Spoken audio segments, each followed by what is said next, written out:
अगर आप ये वीडियो देख रहे हो इसका मतलब आपका क्लास 11 कहीं ना कहीं पर वेस्टेड है और अब आपको डर लग रहा है कि क्लास 11 खत्म होने वाली है, 3 महीने बचे हुए हैं, कैसे होगा इतना सारा सिलेबस। आपको ये भी पता है कि 45 से 50% वेटेज आपके जी एडवांस के एग्जाम में क्लास 11 का होता है और सबसे बड़ी बात, हर बार क्लास 12 में क्लास 11 काम में आएगी। तो अब सबसे बड़ा सवाल है, क्या अभी अगर जीरो से शुरू करते हैं तो आईआईटी पॉसिबल है क्या? जी हां, बिल्कुल पॉसिबल। आज आपको एकदम टू द पॉइंट स्ट्रैटेजी बता दूंगा, प्लान बता दूंगा कि हर महीने अपने को क्या करना है starting from December till May 2027 जब आपका जे एडवांस का एग्जाम हो रहा होगा बेटा। ठीक है, पहले कुछ फैक्ट्स आपको बताया था, ये कोई मोटिवेशन नहीं है, प्योरली फैक्ट बेस्ड वीडियो है, जिससे मैंने 9 महीने में आईआईटी बॉम्बे क्रैक किया था, मेरे पढ़ाए हुए हजारों बच्चों ने 1 साल या उससे कम टाइम में अपना आईआईटीएन बनने का सपना पूरा किया। तो आज हम देखेंगे कि कैसे रीस्टार्ट करना है क्लास 11 अगर वेस्ट है तो 3 फेज की स्ट्रैटेजी, जिसमें आपकी 11th, फिर उसके बाद 12th का सिलेबस, उसके बाद रिवीजन प्लस बोर्ड्स, फाइनली जे एडवांस क्रैक कर टॉप आईआईटी हमें कैसे मिल रही होगी, और हमारा एक तो टाइम टेबल डेली का कैसा होना चाहिए, और हमारे को कितना टाइम थ्योरी में देना है, कितना रिवीजन में देना है, कितना बैकलॉग में देना है, कितना क्वेश्चन प्रैक्टिस में देना है, कितना टेस्ट में देना है, बेटा हम ये बात कर रहे होंगे। ठीक है, आगे चलते हैं। सबसे पहले जाकर एक कॉपी और पेन ले आओ। यहां पर कोई अपन टाइम पास करने नहीं आए हैं, क्योंकि टाइम पास करते करते करते करते साल खत्म होने वाला है, हमारा टाइम पास खत्म होने का नाम नहीं ले रहा है बेटा। ठीक है, सबसे पहले कुछ फैक्ट्स की हम बात करते हैं। बहुत सारे बच्चे डरे हुए हैं, अरे इतना सब कुछ है, इतने नंबर लाने, नहीं भाई ऐसा कुछ नहीं होता। 15-16 लाख बच्चे जेईई एस्पिरेंट्स होने वाले हैं जब आप एग्जाम दोगे, बढ़कर 18 लाख तक ये जा सकता है। सिर्फ 17,000 बच्चे आईआईटी में जाते हैं, हाँ जाते हैं, बट नंबर कितने चाहिए होते हैं? फैक्ट क्या बोलता है कि अगर आप 30% मार्क्स ले आते हो तो 15,000 के आसपास रैंक आ जाती है। जी हाँ बिल्कुल, 360 का अगर पेपर होता है, अगर आप 100 से 120 के बीच में नंबर ले आए, आप आईआईटीएन बन जाओगे। ये एग्जाम एक्चुअली में ऐसा ही है। जो सेलेक्टिव है, जो स्मार्ट प्रिपरेशन करता है, जो अपने टाइम को प्रॉपरली यूटिलाइज कर लेता है, उसको आईआईटीएन बनने से कोई रोक नहीं सकता। अगर आप 50% मार्क्स ले आते हो, टॉप 2500 की रैंक, मतलब आपकी पसंद की आईआईटी में अच्छी खासी ब्रांचेस आपको यहां पर मिल जाएगी। और जेईई मेंस भी कोई इतना मुश्किल नहीं है, बच्चे 16 लाख हैं, बट एक्चुअल रियलिटी यह है कि अगर आप 200 प्लस मार्क्स ले आते हो, मतलब 67% नंबर पर आपकी 99 परसेंटाइल आ जाती है, और बेटा 80% नंबर पर तो आप देश के टॉप 0.01 परसेंटाइल में पहुंच जाओगे, 99.9 परसेंटाइल के साथ में। तो हां पॉसिबल है, क्योंकि ये एग्जाम ऐसा है। बच्चों का होता क्यों नहीं है? पहली बात तो वो गिव अप कर देते हैं, जो आपको नहीं करना। दूसरी बात, उनके पास कोई सही प्लान नहीं होता, वो रैंडमली इधर उधर भागे जाते हैं। आपको अभी तक ये तो पता है कि जो रैंडम वेक्टर्स होते हैं, जब हम उसका सम करते हैं, वो नेट रिजल्टेंट 0 आता है। आप कभी इधर जाते हो, कभी उधर जाते हो, कभी उधर जाते हो, कभी उधर जाते हो, बस गोल गोल गोल गोल घूमते रहते हो, प्रोग्रेस कुछ होती नहीं है। आप बहुत डिस्ट्रैक्टेड हो, आज वो भी बता दूंगा उसका दी एंड कैसे करना है। आगे बढ़ने से पहले ना आपसे कमिटमेंट चाहिए, है दम, अंदर वो आग बची है क्या? कमेंट सेक्शन में लिख देना आई विल कम बैक। मैं समझ जाऊंगा कि किस किस की कमबैक की शुरुआत हो चुकी है। पक्का? अब आगे बढ़ते हैं। तो पहले अपन शुरुआत करते हैं बेटा 3 फेज स्ट्रैटेजी में, फेज 1 पर, जो कि आपकी 11th को अब रीस्टार्ट कर रही है। ठीक है, अब सर हम 11th कैसे रीस्टार्ट करें? दिसंबर में हम कौन से चैप्टर्स करें, फिर जनवरी में कौन से करें, फिर फरवरी में कैसे करें? क्योंकि फरवरी तक हमको हमारी 11th का वो पोर्शन खत्म करना है, एक तो जो हाई वेटेज हो, और दूसरा जो 12th में हमारे बहुत काम में है। पर बात सिर्फ यहां तक खत्म नहीं होती। अगर मैं बात करूं आयुष देशमुख की, जो अभी आईआईटी बॉम्बे में 99.73 परसेंटाइल वो लेकर आया, उसने 11th वापस अपनी शुरू करने के साथ साथ 12th को पैरेलल में शुरू किया था। आपको अपने पूरे दिन के 2 ब्लॉक बनाने पड़ेंगे, जिसमें आप 11th वेस्टेड वाले चैप्टर्स पढ़ रहे हो, मतलब 11th को आप बेसिक से शुरू कर रहे हो, पर साथ में आप 12th के वो वाले चैप्टर्स जो 11th पे बिल्कुल डिपेंड नहीं करते, जैसे कि रे ऑप्टिक्स फिजिक्स के अंदर, या अगर मैं केमिस्ट्री की बात करूं, काफी हद तक केमिकल काइनेटिक्स में थोड़ा बहुत काम में आता है, वो अपन पहले कवर कर लेंगे।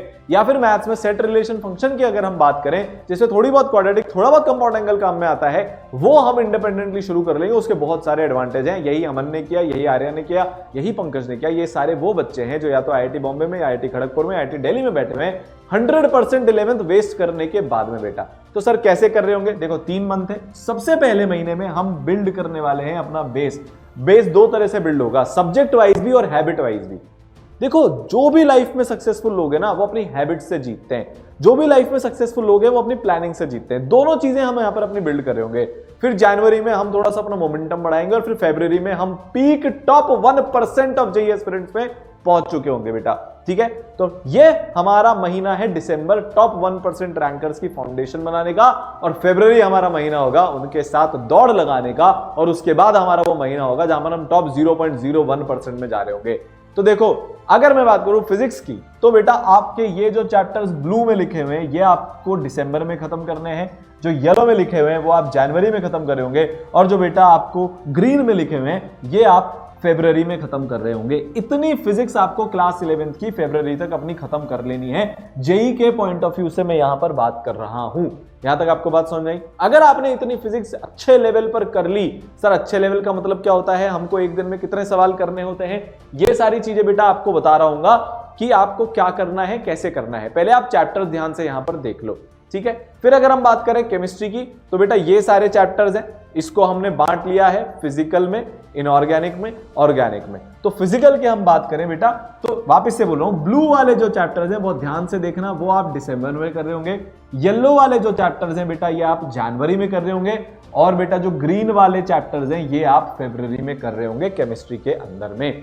तो ये सारे चैप्टर्स हैं, ठीक है। Mole, states of matter, chemical equilibrium, ये तीनों चैप्टर्स आपके लिए फाउंडेशन बनाते हैं, बहुत जरूरी होते हैं आपकी क्लास 12th के लिए, और ये हाईएस्ट वेटेड चैप्टर्स भी हैं।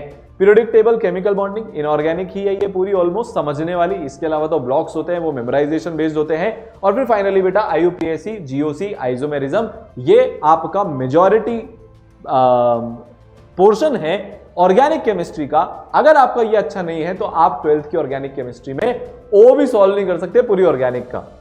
ये सारे चैप्टर्स हमको करने हैं। सर अब इसको करना कैसे है? देखो, सबसे पहली बात तो अभी आपको एक बात समझनी होगी कि अगर आपकी 11th पूरी वेस्टेड है, अगर आपको 11th में कुछ नहीं आता, अगर आपका 11th का लेवल अच्छा नहीं है, आपने लेक्चर्स नहीं किए हुए, आपने सवाल नहीं किए हुए, तो बेटा आपको कंप्लीट लेक्चर्स देने पड़ेंगे। वन शॉट में आपका काम नहीं चलेगा, उसमें उतनी कंसेप्चुअल क्लैरिटी आपको बेटा नहीं आ पाएगी। दूसरी बात आपको जो करनी है, इन चैप्टर्स को अच्छे से सर हम कैसे करेंगे, तो बेटा आप मिनिमम 100 क्वेश्चन पर चैप्टर यहां पर करोगे। देखो, आपके मन में ऐसा आएगा कि सर हम 100 ही क्यों करें, जो टॉपर्स होते हैं वो 200 से 300 करते हैं। मैं बोल रहा हूं, पर फेज 1 में हम बात करें, हमारी प्रिपरेशन यहां पर खत्म थोड़ी ना हो रही है। अभी तो हम मोमेंटम बिल्ड कर रहे हैं, अभी तो हम जाग रहे हैं, अभी तो हम उठ रहे हैं, और फिर उसके बाद दौड़ेंगे। तो सबसे पहले आपको 100 क्वेश्चन पर चैप्टर मिनिमम करने हैं। तो इसका सर रेशियो क्या होता है बेटा? इसका 70-30 रेशियो होता है, जहां पर आप 70% क्वेश्चन जो है वो जेई मेन लेवल के करोगे, और 30% क्वेश्चन जो है वो आप बेटा जेई एडवांस लेवल के करोगे। एक बात हमको इसमें से खास ध्यान रखनी है कि हमको इसमें पीवाईक्यूज भी इन्वॉल्व करने हैं, थोड़े बहुत जेई मेंस के और जेई एडवांस के। यहां तक आपको बात समझ में आ गई? ये आपका एक चैप्टर कंप्लीशन का पूरा एक तरीका होने वाला है कि जब हम इसकी थ्योरी कंप्लीट लेक्चर से कर लेंगे और उसके 100 क्वेश्चन मिनिमम पर चैप्टर हम कर लेंगे, तो अभी के लिए टिल फरवरी वो हम हमारा 11th का चैप्टर कंप्लीट मान लेंगे।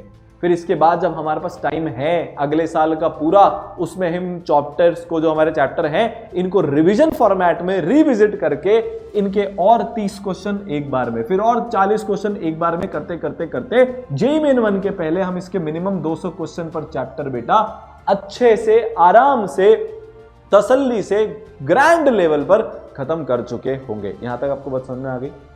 ये क्लियर हो गया फरवरी तक का रोड मैप हमारा क्या होने वाला है, ठीक है। अब इसको डेली कैसे करना है, क्या 11th करनी है, क्या 12th करनी है, उसके बारे में भी अभी अपन बात करने वाले हैं, ठीक है ना। मैथ्स की अगर मैं चैप्टर्स की बात करूं तो बेटा ये मैथ्स के आपके चैप्टर हैं। सीक्वेंस सीरीज, क्वाड्रेटिक दिसंबर में आप खत्म कर रहे होंगे। कंपाउंड एंगल, ट्रिग्नोमेट्रिक इक्वेशंस, ठीक है, ये पूरा ट्रिग्नोमेट्री वाला पार्ट है वो आप जनवरी में कर रहे होंगे। लॉग, पॉइंट और स्ट्रेट लाइन ये बेटा आप फरवरी में कर रहे होंगे। अब आता है अपना फेज 2। फेज 2 में हम अपना मेजर फोकस क्लास 11th से शिफ्ट करके क्लास 12th पे डाल देंगे।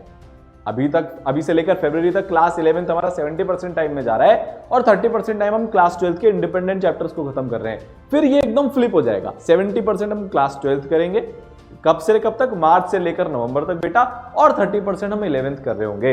नवंबर मिड तक, मेरे अप्रोक्सीमेटली आपको डेट देता हूं, 15 नवंबर तक इस बार का जो अर्ली प्रहार बैच था ई सरल का, उसमें हमने 15 नवंबर तक सिलेबस खत्म करा दिया। उन बच्चों का जो 11th वेस्ट करके आए थे, अब वो बेटा पूरा अच्छे से रिवीजन कर रहे हैं। अभी से उनकी रिवीजन क्लासेस ऑनलाइन या ऑफलाइन में शुरू हो गई है। और जो 2027 के लिए अर्ली प्रहार बैच है, अगर कुछ लोग जीरो से अपनी तैयारी करना चाहते हैं बेस्ट तरीके से, बेस्ट मेंटरशिप के साथ में, तो बेटा 29 नवंबर और 18 दिसंबर से उसकी क्लासेस शुरू हो रही है, बोथ ऑनलाइन एंड ऑफलाइन। उससे बेटर तरीका, उससे बेटर पढ़ाई आपको भारत में कहीं नहीं मिल सकती। जो भी मैंने आपको नाम बताए, चाहे वो अमन हो आईआईटी बॉम्बे से, आर्या हो आईआईटी खड़गपुर से, पंकज हो आईआईटी दिल्ली से, आयुष देशमुख हो आईआईटी बॉम्बे से, आयुष अग्रवाल हो आईआईटी बॉम्बे से, ये सारे बच्चे इस बैच के बच्चे हैं। ठीक है, पक्का। तो अब आपको क्या करना है, 11th प्लस 12th पूरा कंप्लीशन और बोर्ड की प्रिपरेशन स्टार्ट कर देनी है बेटा जुलाई से। सर क्यों? पर एक मेंटल सेटिस्फैक्शन के लिए।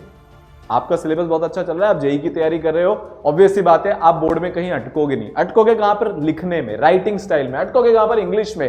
अटकोगे कहां पर? 5th सब्जेक्ट में। तो हमारे पास एकदम जेई मेंस के पीक टाइम पर जनवरी में कोई बोर्ड का बार बार बोलने नहीं आ जाए, चाहे वो स्कूल हो चाहे वो पेरेंट्स हो, हमारा एकदम सिंगल फोकस हो, तो हम ये बोल पाए बोर्ड हमने ऑलरेडी कर लिया है, तो जुलाई से प्रिपरेशन हम थोड़ी बहुत शुरू कर देंगे। जो ईसरल का कोर्स है उसके अंदर तो ईसरल ही आपको पूरी इसकी प्रिपरेशन करना देगा। आप कहीं और से कर रहे हो जहां पर बोर्ड की प्रिपरेशन नहीं होती है, तो फिर आपको ये खुद से करना पड़ेगा।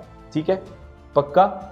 और साथ में हम फेज 2 में पीवाईक्यूज सारे कवर कर लेंगे। जेई मेंस के भी पिछले 10 साल के और जे एडवांस के भी पिछले 10 साल के पीवाईक्यूज आपको करने हैं। तो सर जो हमारे अभी दिसंबर जनवरी फरवरी में 11th के चैप्टर्स के पीवाईक्यूज रह गए, उसका हम क्या करेंगे? उसका हम एक प्लानर बनाएंगे। हमारे पास कितने महीने? मार्च से लेकर नवंबर तक में हमारे पास 10 महीने बेटा। उन 10 महीने में हम जो भी हमारे वो चैप्टर्स थे, अगर आप उनको ध्यान से देखोगे तो आपके पास करीब 20 अराउंड चैप्टर है। हर महीने हम 2 चैप्टर्स के पीवाईक्यूज और बचे हुए क्वेश्चन का प्लान बनाएंगे, ताकि वो क्वेश्चन हमारे रोटेशन में घूमते रहेंगे। वो चैप्टर हमारे हम कभी भूलेंगे नहीं, हम हमेशा उसका रिवीजन एक लूप में हर महीने 2 चैप्टर का प्लानर बनाकर हम अच्छे से वो वाले चैप्टर्स को रिविजिट रिवाइज कर रहे होंगे along with the current chapters. ठीक है, और फिर उसके बाद आपको हर महीने टेस्ट देने, उसके और हर वीक टेस्ट देने, अभी उसके बारे में भी आपको बताऊंगा। फिर हमारा फेज 3 आ रहा है, जब हम 4 बार रिवीजन करेंगे। सर ये फेज 3 कहां से कहां तक है? ये शुरू होता है दिसंबर से या नवंबर मिड से, इसको अपन नवंबर मिड बोल देते हैं, टू दिसंबर टू मई। अब इस वाले फेज के भी बहुत सारे पार्ट्स हैं। दिसंबर जनवरी में आप पूरा का पूरा रिवीजन कर रहे होंगे, ठीक है। फिर सेकंड रिवीजन आप फरवरी में करोगे, थर्ड रिवीजन आप मार्च में करोगे, और फोर्थ रिवीजन आपका जे एडवांस से पहले यहां पर होने वाला है। ठीक है, यहां तक आपको बात समझ में आ गई? पक्का। आपका ये जो फेज 3 है, जहां पर आप पूरा रिवीजन कर रहे हो, this is majority question solving plus test. इस टाइम पर बेटा हम क्वेश्चन सॉल्व कर रहे होंगे, मेजरली पीवाईक्यू सॉल्व कर रहे होंगे, और हम भर भर कर टेस्ट दे रहे होंगे। तो अब सर हमारा डेली रूटीन क्या होना चाहिए? मैंने अपना कमबैक आज से शुरू किया है, अब मुझे क्या करना चाहिए? आप 6 घंटे की तो क्या कर रहे होंगे? क्लासेस, 6 आवर्स की हम क्लास करेंगे। क्लास से मेरा मतलब है थ्योरी। ठीक है, 6 घंटे की हमको यहां पर थ्योरी पढ़नी ही पड़ेगी, जहां पर आपके 3 घंटे 12th की थ्योरी पढ़ने में जा रहे होंगे और 3 घंटे आपकी 11th की थ्योरी पढ़ने पर जा रहे होंगे, या 4 घंटे आप 11th पढ़ोगे और 2 घंटे आप 12th के इंडिपेंडेंट चैप्टर्स को पढ़ रहे होंगे ओवरऑल फॉर नेक्स्ट 3 मंथ्स। ठीक है, यहां तक आपको बात समझ में आई? सर 12 घंटे मिनिमम पढ़ना पड़ेगा क्या? हाँ बेटा, अगर आप एक 16 लाख बच्चों के कॉम्पिटिशन वाला एग्जाम देते हो तो फिर आपको इतनी पढ़ाई करनी पड़ेगी। बिना 12 आवर्स के आपसे ये एग्जाम नहीं निकलेगा। फिर सिर्फ कोरी बातें हैं, एक होप है, एक रैंडमनेस है, मतलब कि हाँ बस हमको दिखावटी हम तैयारी कर रहे हैं। रियल प्रिपरेशन ऑन ग्राउंड इतनी मिनिमम आपकी होगी। उसके बाद आप नोट्स रिवीजन करोगे, जो भी आपने क्लास में उस दिन पढ़ा है उसके नोट्स आप तुरंत रिवाइज करोगे, और फिर उसका बेटा होमवर्क करोगे। अब ये बच्चे पे बच्चे डिपेंड करता है, किसी बच्चे की 5 घंटे की क्लास में भी काम हो सकता है, तो उसका थोड़ा सा नोट्स रिवीजन और होमवर्क का टाइम बढ़ जाता है। सबके लिए थोड़ा इसमें चेंज हो जाएगा, मैं यहां पर एवरेज बात कर रहा हूं। अब एक बहुत इंपॉर्टेंट चीज, आपको हर संडे को 3 घंटे का बेटा टेस्ट देना है। मैंने ये नोटिस किया है पिछले 10 साल से, जब मैं पढ़ा रहा हूं, इतने हजारों बच्चे IITian बन गए। आज भी उन्हें बहुत सारे बच्चों से बात करी है जिनका 11th वेस्ट था, बट अभी वो 270-280 नंबर लेकर आ रहे हैं जेईई मेंस के टेस्ट में, 80-85% नंबर लेकर आ रहे हैं बेटा वो जे एडवांस के टेस्ट में। उनकी 11 जब वेस्ट हुई थी ना अक्टूबर नवंबर तक, उसके बाद जब उन्होंने शुरू किया तो उन्होंने क्या किया कि हर संडे को वो PCM का चैप्टर वाइज टेस्ट देते थे। महीने में 4 संडे आ रहे हैं, ठीक है, तो 3 संडे को वो PCM का चैप्टर वाइज टेस्ट दे रहे हैं, और 1 संडे को बेटा वो PCM का कंबाइंड टेस्ट दे रहे हैं, जो भी महीने भर में उन्होंने पढ़ा। तो 3 चैप्टर TWT मतलब चैप्टर वाइज टेस्ट, या CPT बोल देते हैं इसको, चैप्टर वाइज टेस्ट, और बेटा PCM कंबाइंड का 1 टेस्ट जो कि अपना है रिव्यू टेस्ट। ये वो बच्चे दे रहे हैं यहां पर होते हैं। अब आप सोचो, आपके पास अभी 52 संडेज अगले साल के पूरे, इस साल के 8, 60 टेस्ट, तो 60 टेस्ट तो बेटा आप 3 घंटे के अगले साल के एंड तक दे चुके होंगे, आपको कोई हरा नहीं पाएगा। और अगर आप इसरल में आते हो तो आपको 20 पेज की टेस्ट एनालिसिस रिपोर्ट मिल रही होगी इन सारे टेस्ट की, जो आपको एकदम एआई की मदद से इन डेप्थ बता देगी बेटा तुम गलती क्या कर रहे हो, तुम्हें सिर्फ उसको सुधारना है।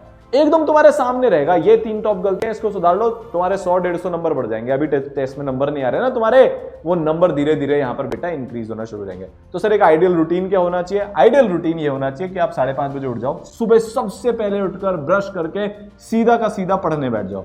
सुबह का टाइम सबसे पीक टाइम होता है, तो 5:30 से 7:30 आप नोट्स रिवीजन करोगे, होमवर्क करोगे। आधे घंटे की एक्सरसाइज करना बहुत जरूरी है, बिना स्वस्थ शरीर के स्वस्थ पढ़ाई नहीं हो सकती, सिर्फ आलस आते हैं। फिर 8 से 8:30 ब्रेकफास्ट करोगे, 8:30 से 2 बजे तक आपका होमवर्क प्लस लंच ब्रेक, जो भी आप करते हो, स्कूल जाते हो स्कूल जाओगे। 2:30 से 8:30 बजे तक आप क्लासेस करोगे, 8:30 से 9 आप डिनर करोगे, 9 से 10 तक आप रिवीजन करोगे और डे का एनालिसिस करोगे। अगर कभी बहुत ज्यादा बर्नआउट टाइप का फील होता है तो एंटरटेनमेंट थोड़ा बहुत करोगे, इसके अलावा नहीं करोगे, और 10 से 5 बेटा आप सो जाओगे। पर सर हम रात को पढ़ते हैं तो उसके हिसाब से इस टाइम टेबल को एडजस्ट कर लेना। बट मेरा तुमको ये सजेशन रहेगा कि 1 AM लास्ट वेकिंग टाइम होना चाहिए, उसके बाद बेटा तुमको नहीं जागना, वो बहुत डिस्ट्रक्टिव होता है, उससे पढ़ाई कभी भी अच्छे से नहीं हो पाती। ठीक है, बात समझ में आ गई? तो हमारा जो संडे है उसको हम टेस्ट में, और जो पूरे हफ्ते भर का बैकलॉग बन गया, इस बार बैकलॉग की साइकिल में नहीं फंसना। ठीक है, मैं क्या बोल रहा हूं, इस बार आपको बैकलॉग की साइकिल में नहीं फंसना, चाहे कुछ भी हो जाए, क्योंकि अगर आप बैकलॉग की साइकिल में फंसे तो वापस से आपकी वो वेस्ट होने वाली साइकिल शुरू हो जाएगी बेटा। तो जो भी हफ्ते भर की पढ़ाई में आपको बैकलॉग लगे उसको संडे को खत्म कर देना। और 4 घंटे आपके पूरे ब्रेक है, 6 बजे से लेकर 10 बजे तक, 7 बजे से लेकर 11 बजे तक, जो भी है आप संडे को सोने से पहले फुल मस्ती करके सो रहे हो, एक टेस्ट देने के बाद में, जो 3 घंटे वाला टेस्ट है। ठीक है, और 1 घंटा आपको डीप एनालिसिस करना है अपने टेस्ट का, इसके बिना नहीं होगा। जितने टॉपर्स हैं, टॉप 100 रैंकर्स हैं, टॉप 500, टॉप 2000 रैंक तक के सारे बच्चे टेस्ट एनालिसिस करते हैं, आपको भी करना पड़ेगा। टॉपर्स क्या नहीं करते, वो बेटा बार बार रिसोर्स स्विच नहीं करते। इस बार एक चीज को पकड़कर उस पर स्टिक रहना, ऐसा नहीं है एक चैप्टर पढ़ने के लिए 4 अलग अलग टीचर्स कर लिए, इधर से उधर भागते जा रहे हो, एक प्लेटफॉर्म से दूसरे प्लेटफॉर्म पे, सब जगह जाकर कुछ भी नहीं कर रहे हो, सिर्फ टाइम पास कर रहे हो। दूसरा बेटा, वो कभी भी अनटारगेटेड तरीके से अपनी पढ़ाई नहीं करते, लंबे लंबे टाइम तक सिर्फ लेक्चर देखते नहीं रहते, वो लेक्चर देखते हैं, सवाल करते हैं, लेक्चर देखते हैं, सवाल करते हैं, उससे उनको समझ आता है कितनी अंडरस्टैंडिंग हुई। स्क्रोलिंग दूर दूर तक नहीं करते। मैक्सिमम जो टॉपर्स होते हैं वो अपने फोन को यूज करते हैं पढ़ाई के लिए, उनके फोन में बाकी सारी एप्स नहीं होती। और तीसरा और चौथा चीज, लेट नाइट पूरी रात भर कोई टॉपर नहीं जागता, एक्सेप्शन हमेशा होते हैं, पर 100 में से 99% बच्चे पूरी रात जागने वाली पढ़ाई नहीं करते। और वो करते क्या है, तीनों सब्जेक्ट्स को बराबर पढ़ते हैं, कंसेप्ट को, प्रैक्टिस को, टेस्ट को, तीनों को बराबर टाइम देते हैं, लंबे टाइम तक कंसिस्टेंट होते हैं। ऐसा नहीं होता एक दिन 15 घंटे पढ़ लिए फिर गायब हो गए, नहीं, 10-12 घंटे की रेगुलर पढ़ाई अगले 15-16 महीने आपको करनी पड़ेगी। और फाइनल चीज जो आपको मैं बोलूंगा कि आपके अंदर बेटा एक सेल्फ कॉन्फिडेंस होना चाहिए कि आप अभी भी कर सकते हो। दुनिया नीचे खींचेगी पर आपको अपने मन में विश्वास होना चाहिए, I can and I will do it. इस प्लान को फॉलो कर लो। हजारों बच्चों ने 11 बेस करके IITian बनने का अपना सपना पूरा किया है, तुम भी करोगे। All the best.